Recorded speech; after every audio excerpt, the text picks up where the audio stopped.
This is a Film Stories original podcast. We made this.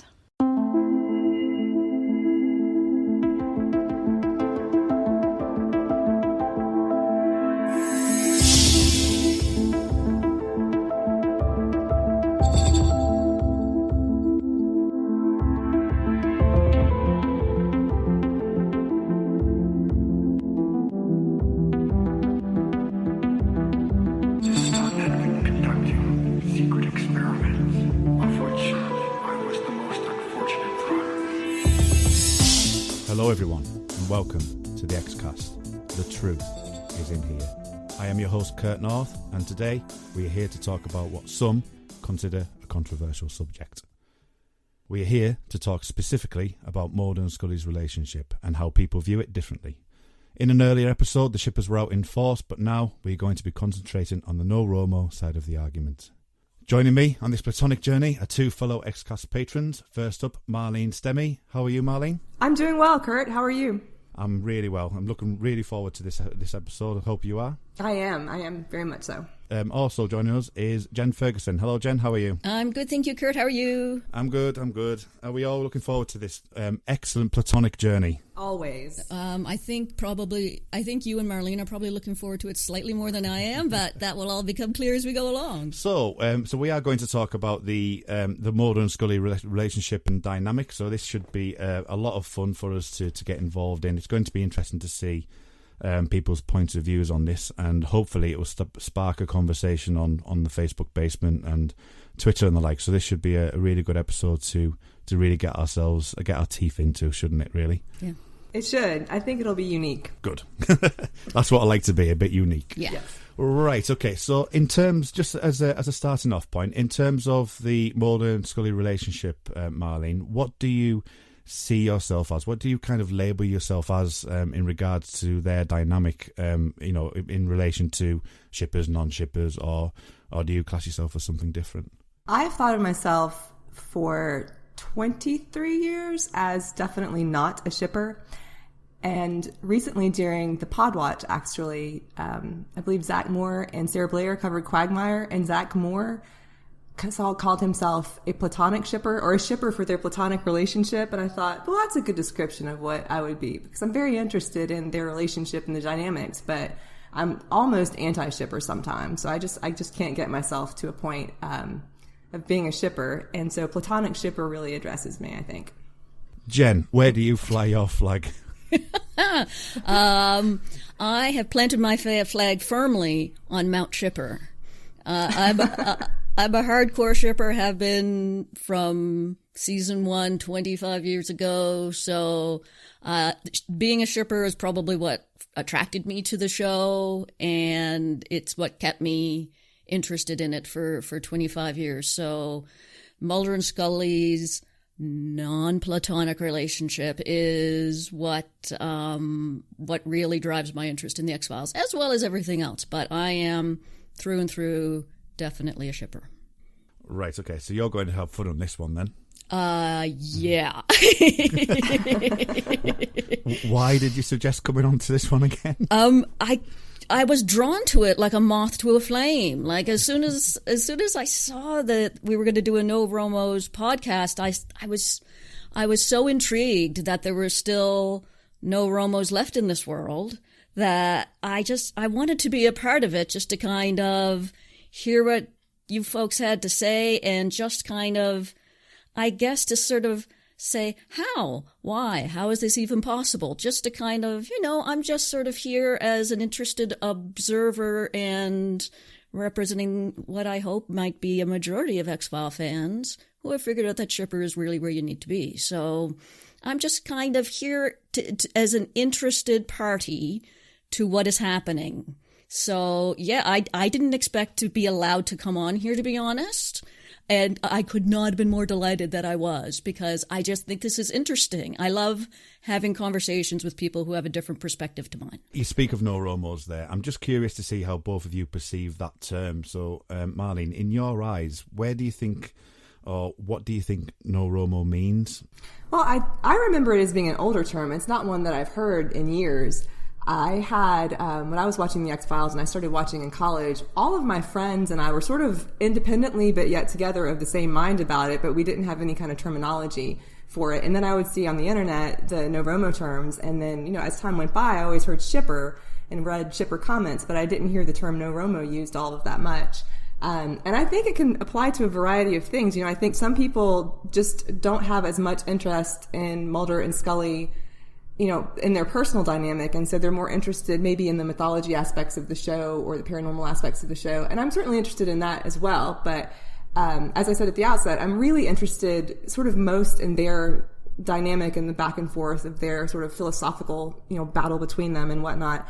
So that's kind of how I see myself as a No-Romo. I think that sex and romance is intrusive to the deeper things that are going on between them, first professionally and intellectually, and then more so personally as the series progresses. So do you see yourself as one of those people who see the relationship as something that transcends everything and it looks at the overall arching theme of the show rather than the nitty-gritty of the relationship itself? Is that kind of what you're saying there? Yeah? Absolutely. I mean, I think that there is something to the relationship itself, but I think it's emblematic of the idealism of the whole show and some sort of like hopeful level that's above, a lot of the other goings on and the sort of the utility that some of the characters, I guess, pursue with each other maybe, or it's unconditional. I think that's the main thing. It's unconditional. And I think that in that instance, in life, I mean, everything or just almost everything is conditional. And so I think that in a story like this, seeing something that's entirely unconditional is necessary. I mean, it has to have something that's left out for the deeper parts to shine through. And I think that that's sort of what Mulder and Scully represent within the show. Okay. So, Jen, what about yourself? How do you perceive the term No-Romo? How's, in your mind, what do you see it as? Well, certainly in the early years of discussing the show online, I hung out in Usenet, alt.tv.xfiles. Shout out to Usenet peeps from the past. And it emerged fairly early on to my recollection as a sort of in opposition, essentially. And it really was opposition at that point. Many a flame war was fought between shippers and No-Romos, because at that point it was early seasons. There was still a question about where the relationship should go, would go. Which I personally think was quite readily resolved as the show went along. But certainly at that point, it was an open question. And so there was a debate between the shippers who it was more aspirational at that point. We want to see them have a relationship, a romantic relationship. And the No-Romos were like, no, we don't want that to happen. And so there was a definite difference in those two approaches. And that's kind of how I saw it at the time. To be honest, I am not sure exactly how to interpret the term No-Romo now, which is partly why I wanted to come to find out what exactly that's all about. Because to me, the question has been kind of settled. I think I kind of interpret it these days as people who just don't have any interest in that aspect of the show and are more mythology fans, but that's just my interpretation. When I told one of my friends I was going to be on a podcast talking about No-Romos, they said, are there any of those left? Is that even possible? And I said, I know, right? So that's what I'm kind of here to find out at this point. It's like, what's the modern definition of a No-Romo? I guess maybe we'll figure that out as we go. Well, you've lined that up perfectly for me. So I've got a definition for you. Nice. The actual definition is a person who opposes the romantic relationship between Fox Mulder and Dana Scully. That's the official term. So No-Romo, a person who opposes the idea of a romantic relationship between Fox Mulder and Dana Scully. Now, as a question, have any of you heard of the term Naxis before? I have not. I have not either. Okay. Naxis is Naxis, and it stands for Not a Kiss in Sight. Oh, yes. It's coming back to me now. I think I remember that one now. Okay, so Naxis was one of the early terms, and we're talking first season, second season, that was revolving around online on, as you say, Usenet and AOL and all those type of things. The No-Romo term came because a lot of people especially people who felt that that wasn't really right for them, and this is where the No-Romo thing came out of it. They thought it was a derogatory term, especially for people being called non-shippers and anti-shippers. And I think this is really important to what you were saying, Jen, is that it made people feel like they were against the relationship, and a lot of people weren't actually against the relationship as such. They just opposed the romantic or the romance side of things. So that's kind of where they were coming from. There's obviously going to be a wide range of people, and we'll get into that a bit later on. But the idea was there's some people were not necessarily opposed to the idea of them getting together. It might just have been they just didn't want to see it on their show. They didn't want a Moonlighting or a Cheers. So that's kind of where it came from, really. So what's your what are your thoughts on that? The fact that some people were No-Romos, but the actual idea of romance wasn't too far away from the minds, really. Yeah, I think that in reality, and that it is coming back to me, not a kiss in sight. This is like a little trip down memory lane for me.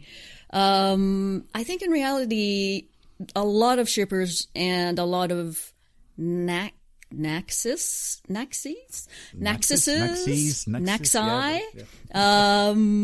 are actually pretty close. We're closer than it might appear. We're closer than it appears online, that's for sure. Now, that depends on the shipper, and it depends on the No-Romo. I'll just use that term because I can pronounce it easier. Now, some No-Romos are, pretty entrenched in their beliefs and, fairly extreme.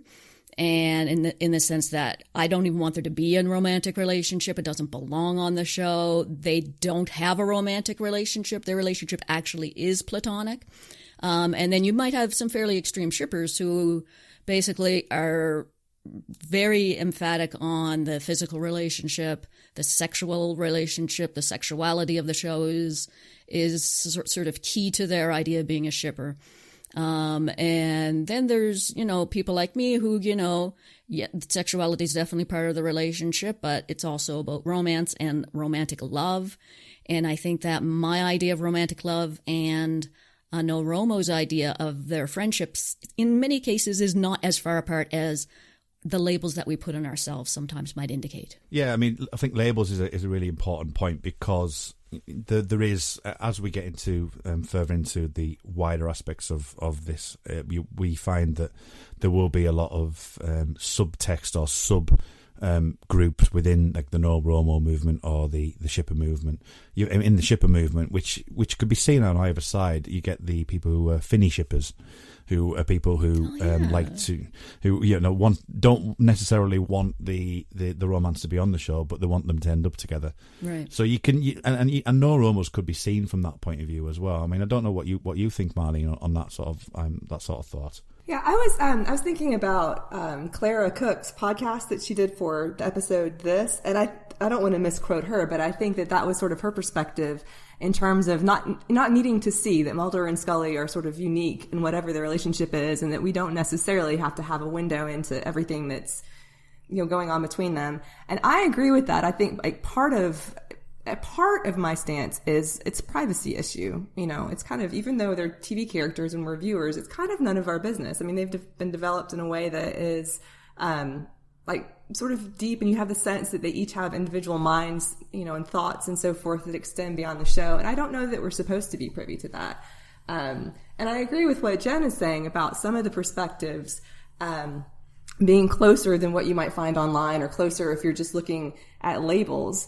And when I listened last night to the Shipper podcast, and there were a lot of things said that I really liked, but I also found that I liked it from the opposite perspective. And I'm sure as we go through some of the seasons, I'll hopefully remember the specifics of what those were. But there were some moments that I thought were very sort of, quote, romantic in a literary sense, or what I would think is, ultimately a platonic sense that other people are looking at as a sign of a more physical romance. Yeah, that's I completely agree with that. I think personally, from my point of view, that the X-Files is just such a unique show. I mean, I mentioned Moonlighting and likes of Cheers, and right. You got like Friends and things like that, which are obviously completely different TV shows.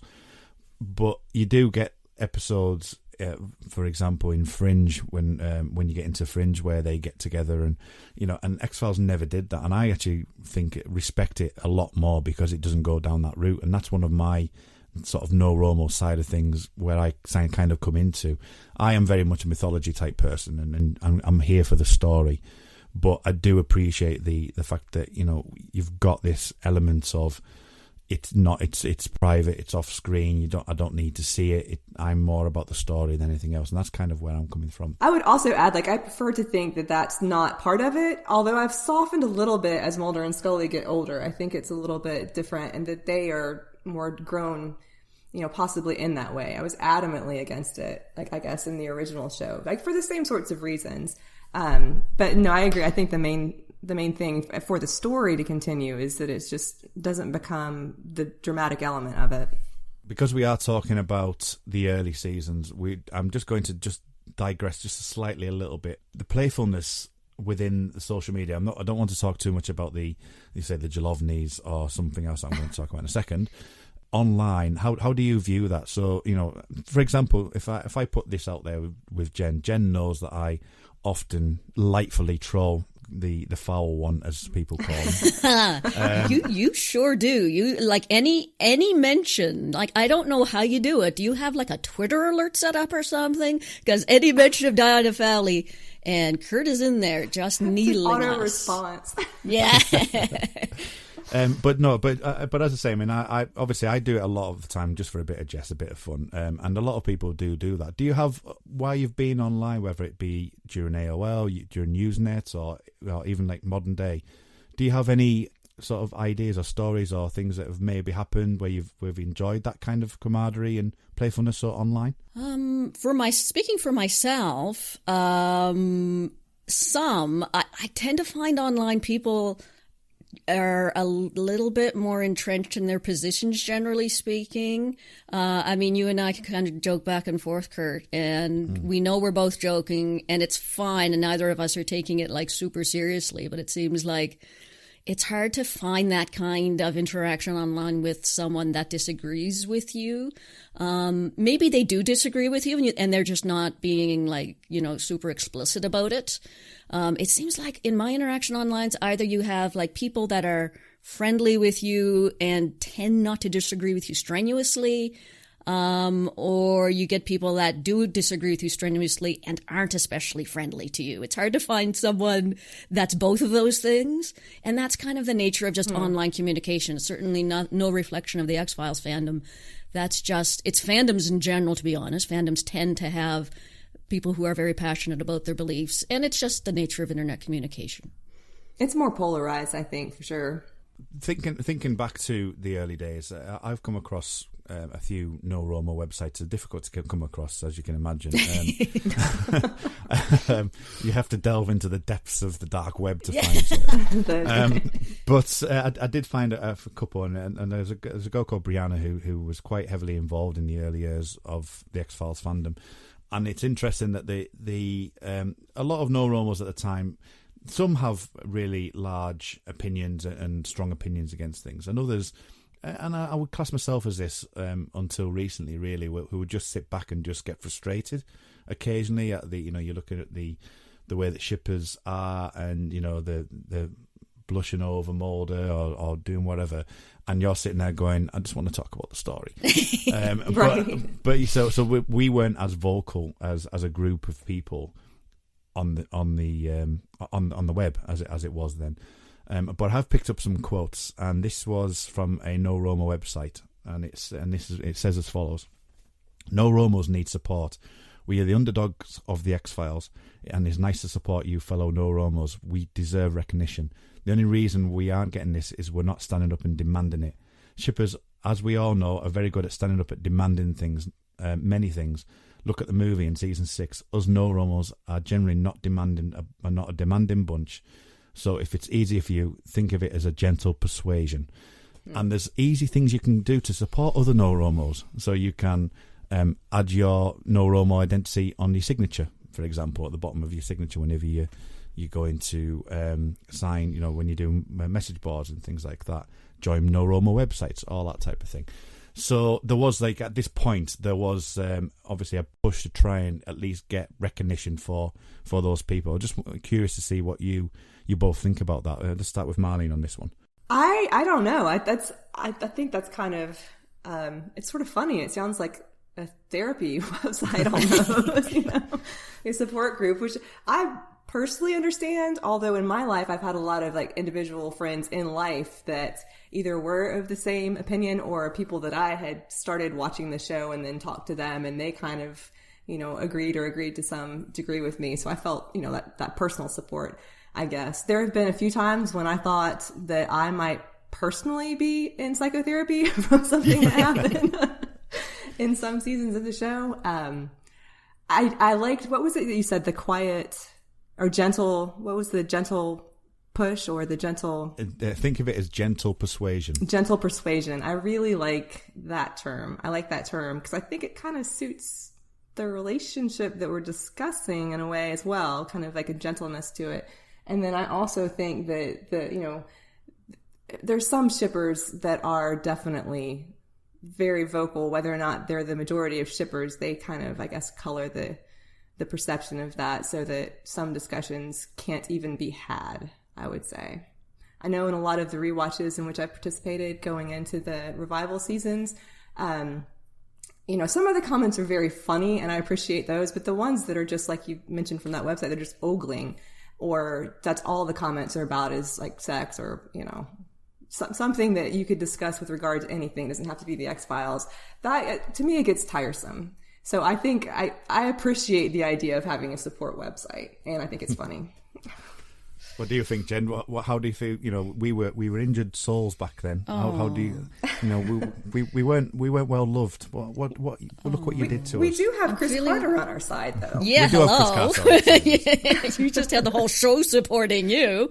That's why shippers were so vocal. It's because we felt like we were wounded by the show. It's like, so close, but not quite there. And we felt like, man, we were kind of like joining hands and saying, it's okay, it's all right, they're going to get together, I'm sure, eventually. And they did hold hands this week. That was really awesome, right? So there was a lot of that. I think that certainly the shippers were more vocal online than the No-Romos were. And I think partly that was because I think to me the default was No-Romos. I think it's really interesting what Marlene said about how her sort of real life friends were kind of the No-Romo persuasion.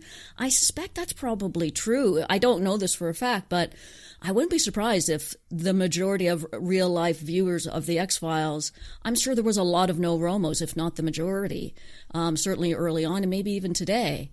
They're not necessarily represented online and they're not necessarily represented in the fandom. Because they're just, casual viewers, fans of the X-Files, and they don't really care that much about the relationship. But those of us that do tend to congregate a bit more online, I think. We have a very online presence, and I think that's partly because we don't necessarily have folks in real life that totally connect with us in terms of how we view the show. And that aspect of the show is so important to how we view it that we naturally seek out other people who see it the same way. And so we kind of, to a certain extent, took over the online X-Files space a little bit. I can certainly see that because we couldn't find it anywhere else. And there's a lot of us out there now. And I think that, I might be generalizing, I think shippers tend to be a very passionate bunch about their fandom. Maybe more passionate than the average No-Romo is, I'm not sure. But, us shippers, we're out there, we're not just watching the show, we're writing fanfic, we're reading fanfic, there's fan art, there's multiple other aspects to our fandom that I don't think the No-Romos are as into. So the shippers just tend to be a pretty passionate bunch, and that kind of shows in our presence online. I would say I might be in the minority among my people, but I'm very passionate in my No-Romo stance, as odd as that might sound. And I think that's a good point, Jen, though, that the shippers have kind of like gathered online to find people maybe of like mind. And if you are thinking that most of the people that are interested in the relationship are, shippers and are looking online for that, then that's a lot of what you see. And that's probably a lot of what sometimes upsets me if I'm reading the comments of people online. Like, first of all, I don't know them personally to have a really engaged conversation. And then I also, just going based on what I read, think, well, I couldn't have an engaged conversation anyway, because this is all it is to them, you know. And I wouldn't say that about sort of like, again, when we're talking about like the louder people or the people that sort of like color the perceptions of shippers online. But I had never really thought about it in a like online versus in real life way, just because when I was first watching the show, and really for years, I had those people in life that I was having these conversations with. So it was sort of a surprise to me to find so many people that didn't think that way, I guess. Yeah, I mean, I'm of the same ilk, really. I didn't go online during the early years. I can remember the AOL chat just a bit. I think I lurked on that quite a bit, but I didn't really get involved in that conversation. My conversation was very much with friends or people who I knew that watched the show. So it was a different angle from it. Now, we did touch upon social media and extremes. Now, obviously, you've got the Jilovnis, who are probably the furthest end of the spectrum. But even within them, there'll be subdivisions. There'll be people that do things from the Jilovnis for a bit of fun, and there'll be people that'll be staunchly wanting David Duchovny and Gillian Anderson to get together. I don't particularly want to talk about them, but that's just one end of the spectrum.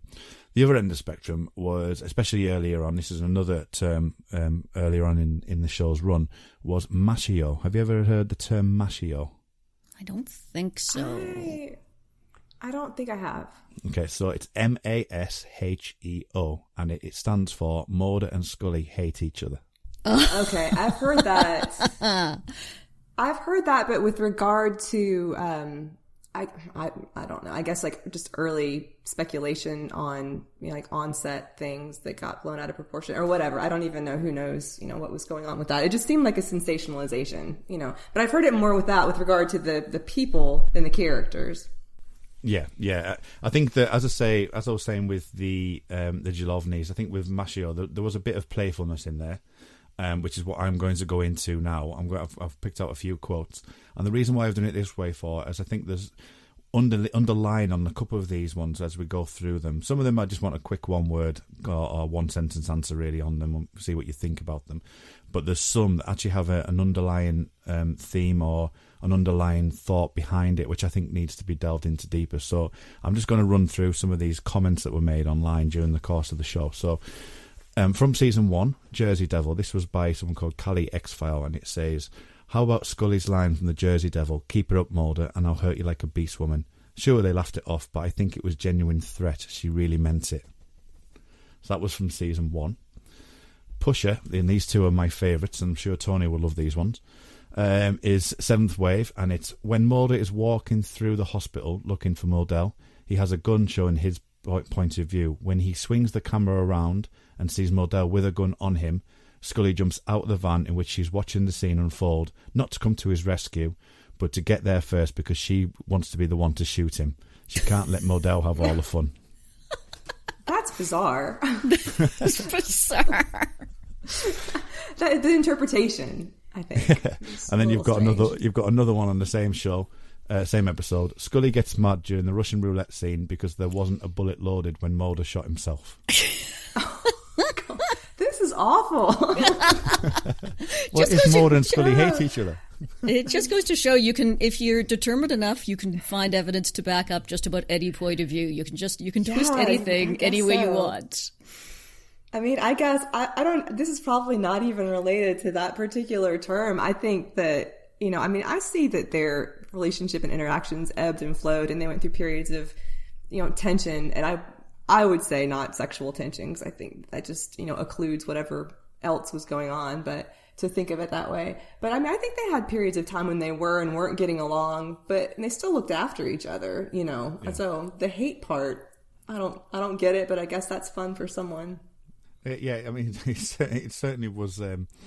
Was an interesting read when I went through all of them. There's loads of them. This one's a bit more level-headed. So, in Memento Mori, I think Memento Mori was an excellent episode because they almost kissed. On the opposite side, I think Memento Mori was a fantastic episode because of the excellent acting, superb storyline, moving post-production, and sob-inducing FX. So it's the way people view things, I think, is what I'm trying to get across on that one for that particular reason. Right. I'm looking ahead. I just picked this one out purely because it was an interesting comment considering what happens. This is Field Trip, and it's Mulder's hallucination. His dreams come true. He gets abducted and gets proof of alien existence. Scully's dream comes true. Mulder dies, which is effectively the end of season 7 and the middle of season 8. So they've done quite well there. Dang. Okay, and moving on to the unnatural. This one is where I want us just to have a bit more of a discussion about, because I think it's an interesting take on things, and I just want your opinion on it, really. This is in the unnatural. So obviously, as we all know, the alien baseball player. You know the way Mulder touches Scully. That's him objectifying Scully, treating her like she is just a woman, and a massive disregard for her intelligence. He is kind of saying, you will never be more than just a one-night stand.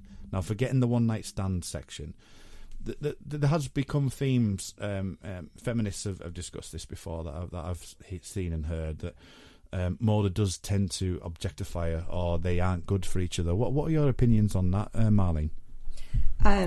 Well, so I'll speak first to that particular scene, because when I first saw it, I'm going to be honest, I thought it was silly. I was like, oh, this is just too cute, But then over the years in watching it, I think it's very caring. I would even say that it's loving. I don't think it necessarily has to be romantic. Although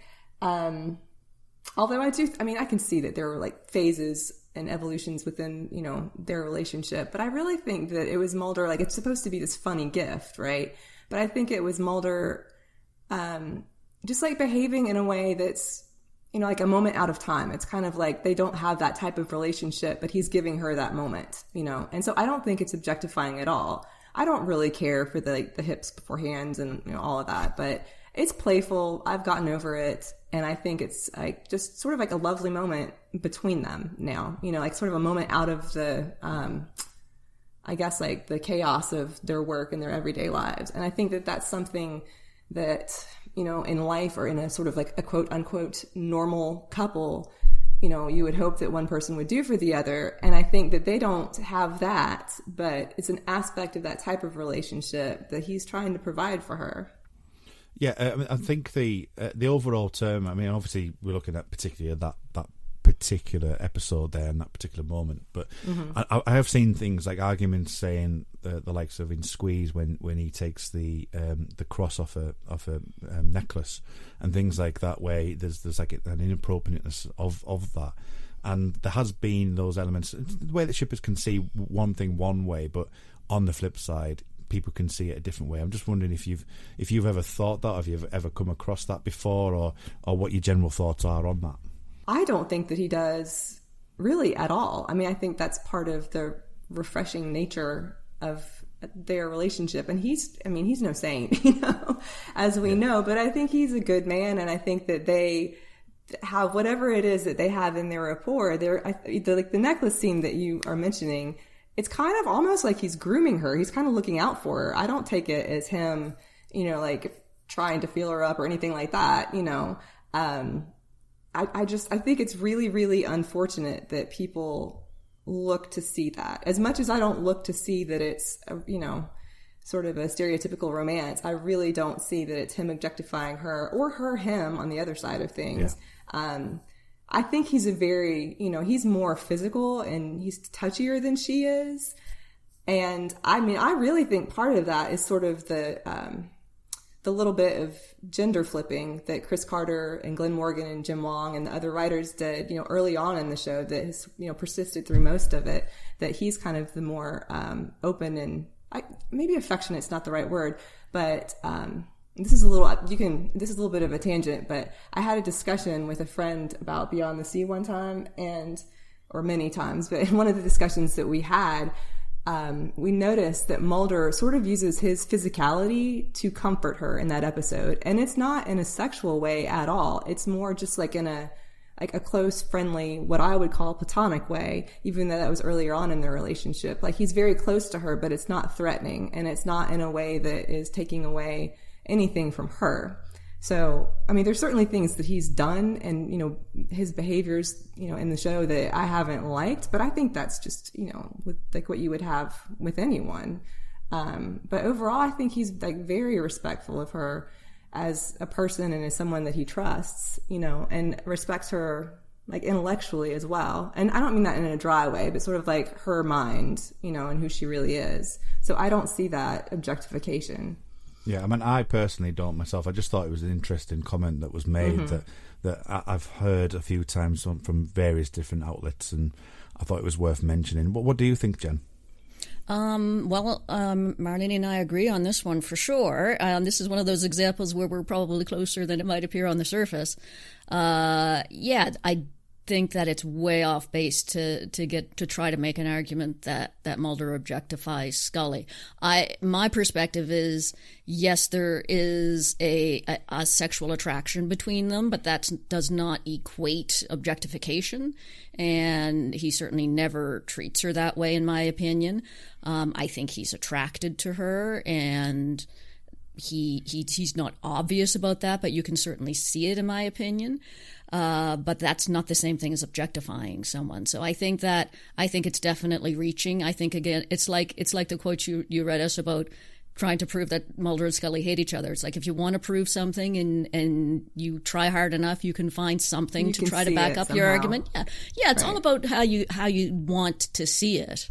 I place a bit more credibility in the argument, and this is kind of, again, coming from that same perspective sometimes, that Mulder and Scully's relationship is not good for Scully, and it's not a healthy relationship from a female perspective, that we ought not to be looking up to Scully and seeing her as this sort of iconic female character for feminists to identify with, because she just is defined by her man and follows him around and things like that. Now, I don't agree with that per se, but though I can certainly see some elements of it, and I don't disagree with every element of that. So I can see a little bit more readily, but the objectification doesn't wash with me. Yeah. I think that I think that's an interesting point about her, her following him. And I've always enjoyed that there are these occasions in which Scully goes back and sort of reevaluates like what she's doing and why she's chosen to do this. And she says, I would do it all over again. I mean, even through season 11, we see that at the end of The Lost Art of Forehead Sweat, when she says she wants to remember how it all was. It's kind of a very honest statement that she would, in my mind, that she would choose to do the same thing again. So I don't think it's like a blind following necessarily. And I think there are things times when she has said that she wouldn't follow him, in what he's now doing or what he now believes, if there's no evidence and he's not sure, or whatever the situation is. I think that she really is reevaluating what she's doing continuously. I was just going to say that that's a really good point that you made, Marlene, that it's always Scully's choice about what her relationship with Mulder is. I mean, if you don't know her character, if you haven't really followed the show, you might watch one episode and say, she's just doing whatever he says. He treats her like crap. But if you know Scully and you know the arc of the show, you know that's not accurate. That she has her own independent. This is always her choice. And Mulder actually questions her about it on more than one occasion. Like, you shouldn't be doing this. But she always asserts herself. And she still does what she thinks she should do, Yeah. She's her own woman. There's no question about that in my mind. Have you listened to Gillian Anderson's All Things commentary, the vocal commentary she did for that episode? No, but I would love to. I think you would really like it. She addresses some of these things even at the outset, because she's saying and I'm probably going to misrepresent what she's saying, but she talks about how the character in that episode, the doctor, seems at the outset like that's more of, like he's more sort of in agreement with Scully, or someone that's more supportive of her, and Mulder is more oppositional, but really Mulder has much less hold on her and her decisions and how she does things than this other person that seems like he's on the same side. And I thought that was a very interesting perspective. And it's I think it's something you can kind of feel in the episode as well, but she said that and it really brought it out to me, that I think that there's, I mean, again, this kind of goes back to some of the, No-Romo stuff. Like, I think there's this sort of philosophical opposition that's the core of the show, between Mulder's point of view in the world and Scully's point of view in the world. And it's always that kind of productive clashing that moves everything forward.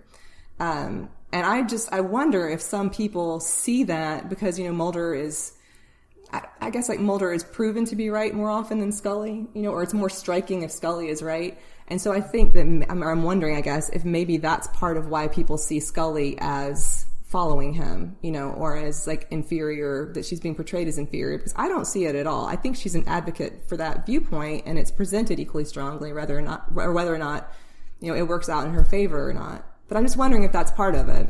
Because the show didn't go down the route that they originally thought they were going to, which was, some cases that Scully would be found right, and other cases Mulder would be found right. They went down that route. I think that naturally you're gonna find that in those sort of situations where you will feel that Scully's being dragged along as such, because 9 times out of 10 Mulder is right. You mentioned all things there, so that we're kind of going into the later seasons at that point. So we after the film is kind of done and we get the whole B scene, and there was actually a B squad that was made after that, which I thought was quite interesting. Excuse me. There was we move into season 6 now. Obviously, season 6 we move into LA. And the first few episodes, obviously, we get the beginning of my favourite character, Diana Foley, in. And, is she really your favourite? No, she's not my favourite character. Okay. I have issues, but that's for another podcast. That's down the road. Okay. I have some affinity for Diana Foley. I think she's unfairly treated. But let's move on to that. Okay. So we move into season 6, and season 6 became an episode that was very light-hearted, that was very shipper-friendly. It became more of a free-flowing show after what happened in season 5 with Mulder's kind of darkness and trusting not to believe in things like the Red and the Black and things like that. So we get episodes like Triangle and How the Ghost Stole Christmas, Rain King, Arcadia, and I know Marlene, you want to talk about Milagro as well. I just wanted to get a thought of you from yourselves, what you thought of season 6 from that point of view, and did you feel that alienated some people in some ways because it was going too far down that kind of route? I mean, for me personally, it didn't. I actually quite like some of the light-hearted and some of the shippery type episodes as it happens, because they're quite good episodes. But I just thought, what did you think of season 6, especially that we're talking a good 8 episodes in a 23, 24 episode season, where there were these light-hearted moments and light-hearted parts of the show which started to develop after the events of the film. So what are your thoughts on that, Jen? Well, obviously, I like season 6 quite a lot. Season 6 to me is it's a little strange, because the standalone episodes, the Monsters of the Week, are for the most part very shippy, very relaxed. Like Mulder and Scully are very relaxed around each other. I feel like the love is just flowing there. And then the mythology episodes, we've got your favorite friend, Diana Foley, hanging around, kind of screwing everything up. And those are super tense episodes. But then after once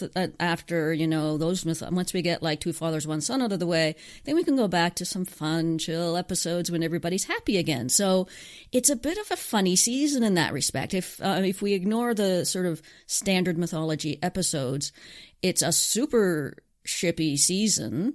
And I am not a huge fan of the mythology episodes for that obvious reason of that season. But I do really like a lot of the rest of those episodes. I have really only come to love them as I should, really, in the last couple of years. For some reason, I wasn't super into them when they aired. I think because it was quite a departure in tone, and because they had moved from Vancouver, and I was really quite, mad about all of that. Possibly that was my Canadian pride. I don't know. But the LA look just didn't look right to me for a long time. But once I kind of got over that, and once I went back and rewatched it in recent years, I realized season 6 is a freaking gem, and it's got some wonderful episodes, and everything to me is clicking as far as Mulder and Scully's relationship is concerned. So they're just kind of like, I feel like in Fight the Future, the cat's out of the bag as far as I'm concerned at that point. Yes, the bee interrupted the kiss, but there was gonna be a kiss, and they were both into that. So I think that knowledge informs season 6 to a large extent, that they're not quite sure how to act on it. But I think that to me, it's fairly clear that at that point they know they both want the same thing in terms of a romantic relationship. And then it's just, a question of what they're going to do next. But they're very they're both happy together, I think, at that point. So that's my take on season 6. I kind of have a little bit of an opposite take on it. One thing I would say about Fight the Future my feelings about the B part are a little bit different, although I'm sure we're both sorry that Scully was hurt. But yes. That to me, that scene in the hallway, I still have mixed feelings about it because I think that if we're talking about manipulation, and I don't think Mulder was deliberately manipulative, but that's the one thing in the entire series that I feel like it was the show or something about it being a Hollywood film that was trying to manipulate a fan response. And I had never really felt that before from the show. I always felt like everything was very transparent and kind of coming together naturally and so forth. But in that scene, I felt like I was being manipulated a little bit. And I also, so going into season 6, I really like what you said about it being a departure in tone. And I wasn't into it, I think, for that reason at first either, because I thought it was silly. And back in that day, I was all about like Darren Morgan episodes I love because it was philosophical humor, but the silly ones I didn't like so much. And I like them a lot more now. But it took a while. And in the actual, in the viewing of the season when it was on, I really started getting into it probably around Tithonus, which was, of course, a darker episode. But I really enjoyed that. I thought, though, that as light as everything was, I thought there was a darkness underneath that. I thought there was a stress that pervaded all of that season until, maybe 2/3 or so, really until Milagro, I would say. But sometime around that era, I thought that there was, a tension and Mulder and Scully maybe not getting along, I would say. It's quite interesting you say that because you think about Arcadia and that's effectively what that is, isn't it? It's them pretending to be together, but then there's this dark underbelly monster that's actually living underneath, which is quite an interesting theme on that's that, a good really. Point. I think the overall question of that season, though, is what is the normal life? And I think there's lightness and darkness in that. And when Scully is talking in... is it Dreamland? Yes, I could see the scene going through my head in the first Dreamland about why don't we just stop and get out of the car? I think that's kind of her questioning. It's almost like it's going back to that first season, and that sort of she had this normal life, which it seems to me was just kind of taking up her time in a way, before she went on this journey with Mulder.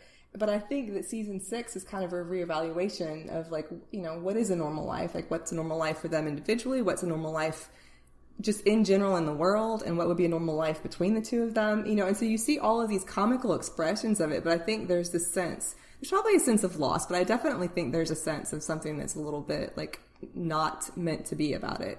And then there's also, I think, that tension that ran from the movie through most of season 6 that's going on as well. You were going to say something specific about Milagro. Can you want to expand on that at all? Well, it's my favorite episode. And I think that's kind of amusing because I know that it's something that's, a favorite of a lot of shippers. And I'm constantly... it's one of my favorites. constantly, saying that I'm not a shipper, which I'm not. And I'll have these times when I think, am I really what I say I am? Because I like a lot of these moments that are the closer relationship moments and sort of the deepness of that. But then if there's something that's done that's more overt, I'm like, nah, that's just not for them. I don't want to go off on a tangent on that, so I won't give you the examples of it right now. But with Milagro, I love it for so many reasons, but I really think that Scully's voiceover in the cemetery scene, when she's reading what Philip Paget wrote, as purple as some of that prose is, I think that really is addressing her situation with Mulder about the love becoming hate and so forth. That entire monologue that she has, I think kind of sums up at least that season. And I also love the story in the church that Philip Paget tells her about the painting, the My Divine Heart painting. And I think that that's kind of the metaphor.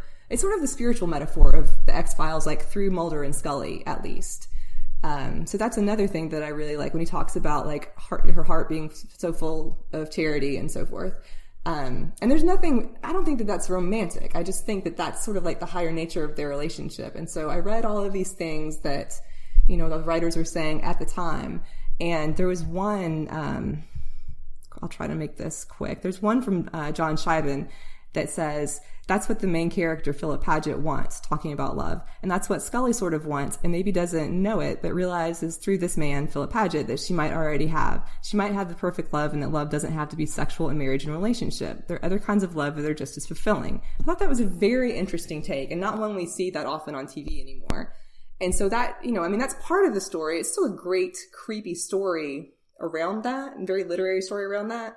But I thought that to me is kind of the summation of that entire the experience they've been having throughout the 6th season. Yeah, that's a really interesting take. That I'm going to have to look into Milagro a bit now. I think I'm going to have to call the podcast an end and just go and watch that now. There you go. Yeah, Milagro is definitely one of my favorites too, but obviously for slightly different reasons. I mean, I see it slightly differently, quite differently from Marlene, obviously. I think it's quite a sexual episode in a lot of ways. So I have a different sort of take on it in that respect, but I think it's a very interesting episode, and it's a very different episode, and it says some interesting things, I think, about Mulder and Scully's relationship for sure. And I think it's definitely an episode that appeals to different people for different reasons. Again, as usual, depending on what you're bringing to the table in terms of what you see. So I look at that and I see it as a very shipper-oriented episode. And Marlene looks at it and sees it as something that sort of more along her philosophy. But to me, that's the beauty of the X-Files in a lot of ways, that, we can see what we see. And they're neither of us are right and neither of us are wrong necessarily.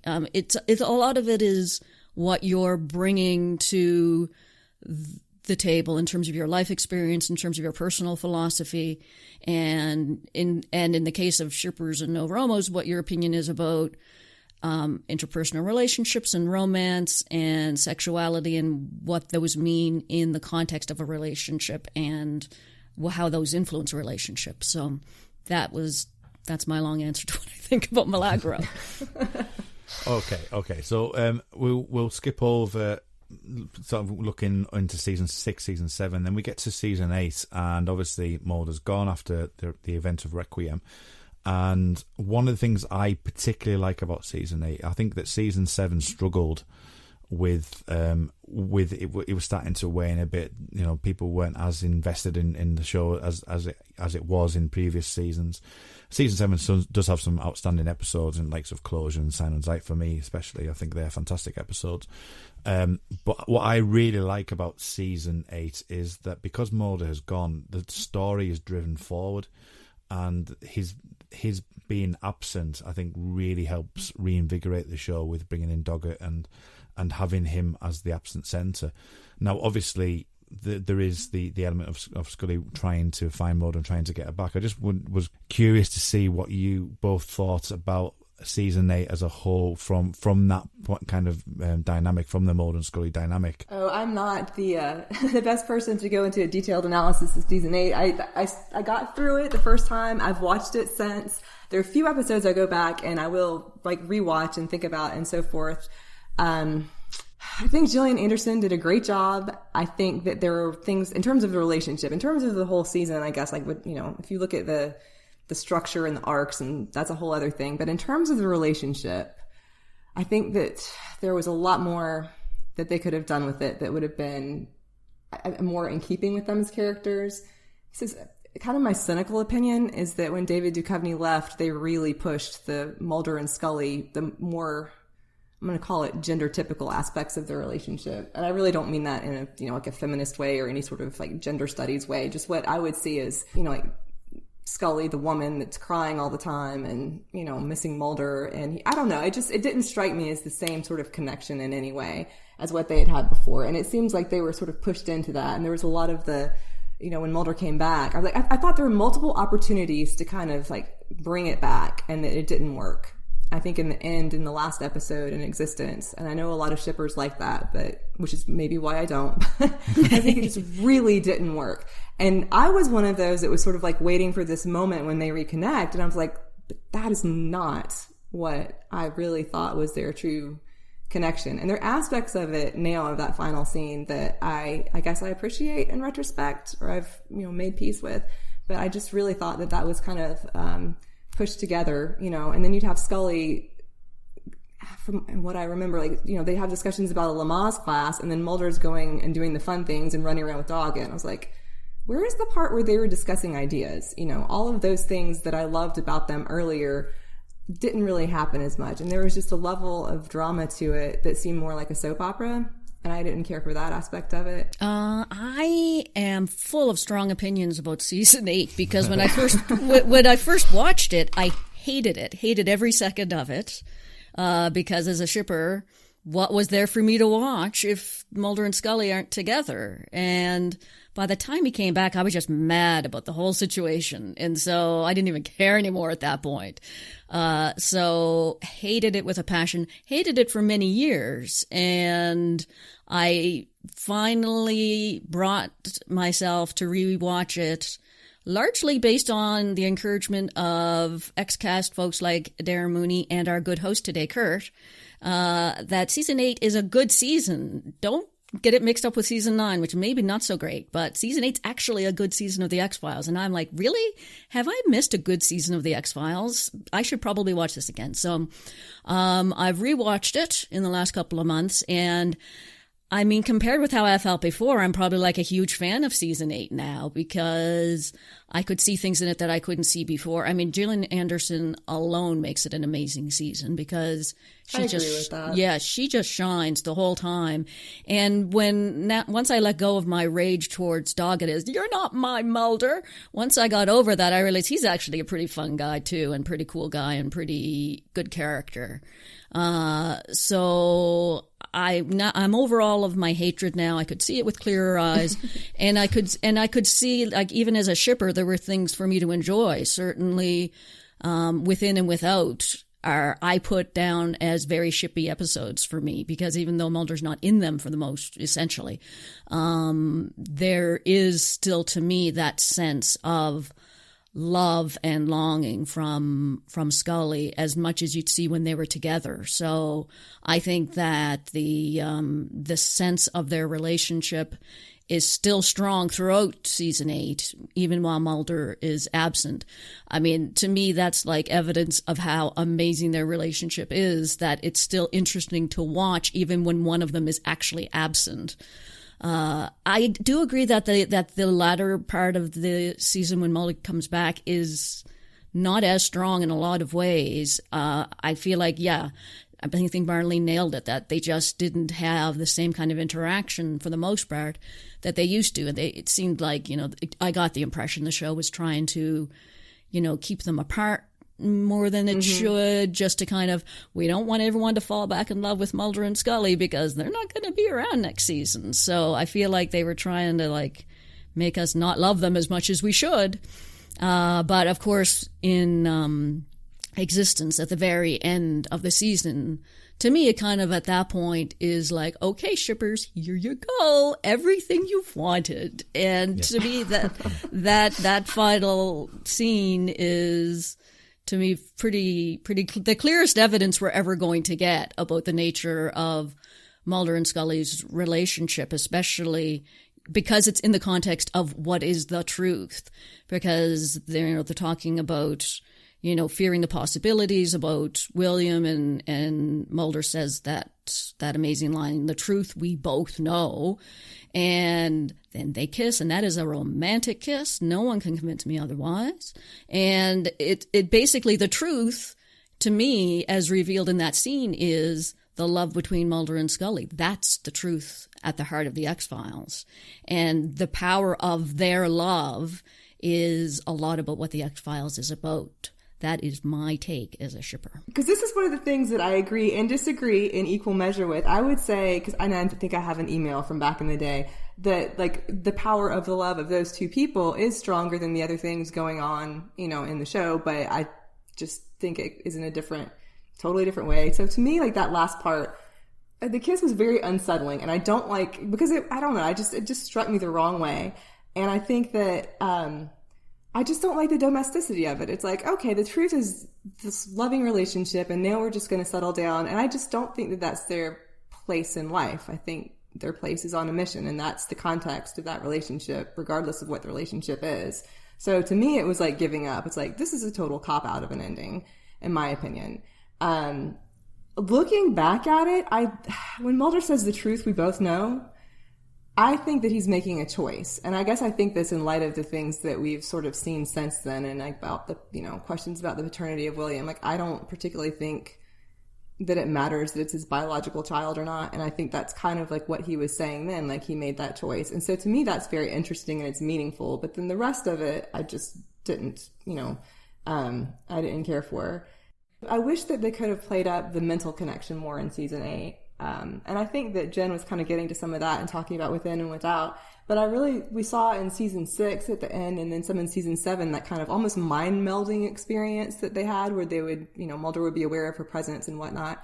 And I wondered what would have happened if they had done a little bit more, like in terms of longing, if you have that type of longing rather than like a physical longing, which is almost what it seemed like to me. Yeah, I mean, I would echo some of those thoughts. I mean, I personally think that the darkness in me is would always, because I'm not opposed to the relationship as such, and I don't really have a thing either way, because I just view it as the story. That's the way I view the season and view all of it. So I just generally view it as the show, as the story of the show, and it doesn't sway my vote either way. But I do feel that the ending of I Want to Believe is better than Existence from a personal point of view. Because of the whole thing about the darkness finds us, and that type of thing where it's saying there's always this ominous presence in the background that darkness is out to get them and will find them. And I think that's a better ending from my point of view. One of the things that happened in the revival of season 10 was a 30-minute series 10 promo in which our good friend Chris Carter says Mulder and Scully for 9 years had a platonic relationship. Please discuss. Do you want to go first, or do you want to... Well, I'll go first briefly, because I have a pretty simple reaction to that comment, which is no, they don't. And you know darn well they don't. And that's addressed to Chris. And I don't know what Chris Carter thinks when he gives interviews. He says the most bizarre things that to me are patently untrue. I think he's got some kind of a weird desire to be provocative or something. I mean, a lot of us shippers think that Chris Carter literally hates us. I'm not going to go that far. But I don't know. I think my opinion about Chris Carter and the shippers is that I think in my, just my personal opinion, that maybe he does have a little bit of, maybe he has a bit of a negative feeling towards shippers just because maybe he resents a little bit about the fact that, the shippers did become a big part of the fandom. It did drive the show in a lot of ways, and that's not necessarily the show he was telling.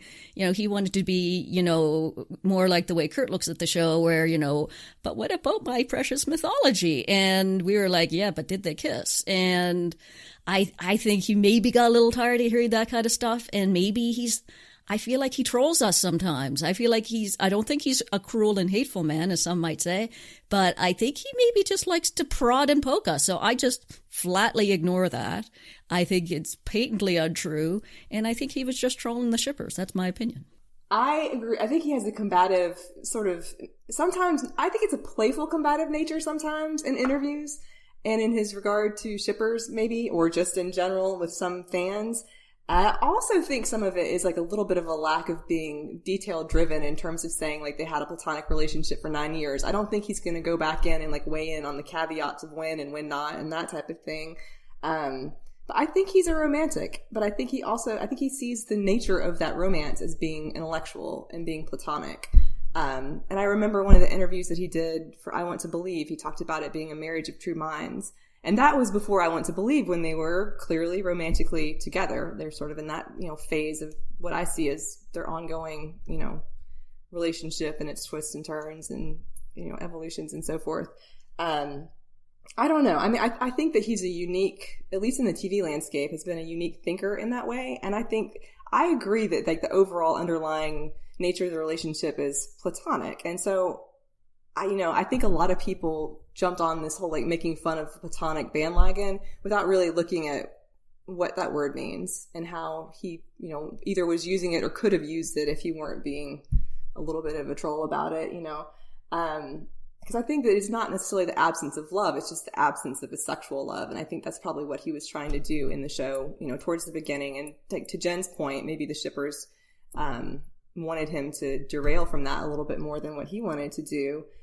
But I think that there's more to look at in that and in the meaning of that. And one of the things that I remember reading was talking about the nature of love and about agape and how this is from like an article that came out at the end of this show. So before I went to Believe, but it's the same thing as what we're talking about with Platonic before the revival, about how it was an unusual romance and a transcendent love affair that focused our attention on the non-sexual nuances of love between Mulder and Scully, and that no other weekly show has done this before.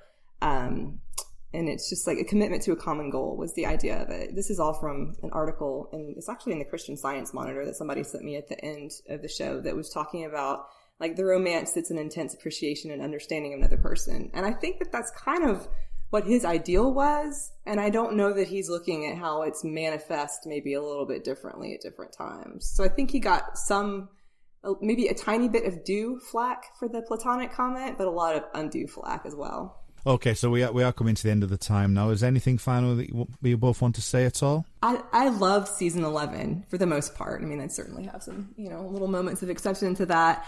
I liked all the episodes. I know that some people regard it as like the most shipper oriented of the seasons. I'm a little more okay with that with older Mulder and Scully than I was when this series was on originally, just because I really like the way that they interacted, and it seemed more natural to them now than it did when it was what I saw as being more forced in seasons 8 and 9.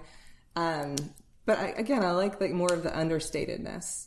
This is a really good example of that. I think that's a fantastic episode. It uses their camaraderie and their relationship and their chemistry to really good effect. And you don't have to be a shipper to really appreciate that. And I really do love that episode as well. So I think it's really important that people do see that side of the No-Romo thing. And that's one of the things I wanted to get across from this episode, was to open people's eyes to the fact that, No-Romos aren't just these people who want to say no, they shouldn't be together. They just have a different viewpoint on the way that the show should do. And I think it's been really important to go through that, and I think we've done a really good job. So Jen, what about yourself? What have you got any final thoughts? I readily agree with Marlene that I loved season 11 for the same reason, and I think this is definitely one of those episodes that everyone can love for their own reasons. And I think that, I think it's almost like there's very fine differences between us. I think that Marlene and I are both kind of towards the middle of the spectrum as far as shippers and No-Romos go, in the sense that we both love their relationship, and I love and really the aspect of their relationship that interests me the most is kind of just their interactions, the sort of the way that they care for each other, that sort of thing. I'm less interested in their sexual relationship, but I do believe that it definitely is part of their relationship and always has been. But I think that we agree more than we disagree, and it's just a question of what your take is on sort of the other aspects of their relationship. With how do you feel about the sexual aspects, and how do you feel about the other aspects? But I think we agree more than we disagree, and we all love the X-Files, so we definitely agree on that. Yeah, I would add one quote that I know that Jen probably won't like from Tombs. Scully says, "Must be fate, Mulder. Root beer." Yeah. But see, that's a great scene because how I see it. That's it. But Scully also says it's root beer. Scully also says, "I wouldn't put myself on the line for anybody but you." Right. I mean, if that's not love, I don't know what is. Right, but it must be fate. Root beer. Yeah, You see, that's what we thought the episode was going to be like, wasn't it? That's what we thought the episode was going to be like, just batting backwards and forwards quotes. Right. The battle of the quotes. So, social media. So, where can we find you online, Marlene? I am on Twitter as Marlene, my first name, and HS, my last my middle and last initial. Not very creative about coming up with online names at all. I do a terrible job with it. And then I'm on Facebook as Marlene Stemme. Again, just my name, nothing super creative. Okay, and Jen? I am on Twitter at JennXFile. That's JennXPhile. It's all X-Files all the time, so come and talk to me about shipper stuff. Okay, and you can find me at rmuldrake, that's RMULDRAKE. Thank you very much for your time, ladies. It's been an absolute joy talking about this subject. I hope you've enjoyed it yourselves. So very much. Yes, I have. Thank you, Kurt. No problem. Until next time, trust no one. The X-Cast, an X-Files podcast, is produced and presented by Tony Black, alongside a dedicated group of podcasters and X-Files fans. You can find us on Twitter at The X-Cast, and on Facebook if you type in The X-Cast, or at our group, X-Files Basement, an X-Cast podcast fan group, where you can continue the discussion about all things Mulder and Scully. If you want to support the X-Cast further, you can now subscribe and become a patron of the show on Patreon. On Google, just type patreon.com/The X-Cast. That's PATREON. You'll see all of our tiers, subscription options and perks, which include early access to episodes, bonus content such as commentaries on X-Files episodes, access to a patron chat zone, and even appearing on one of our patron roundtable discussions. We would appreciate any support you can give the show, so just go to patreon.com/The X-Cast to find out more. Our title music is provided courtesy of Will A, who you can find on Twitter at IamWillAYE.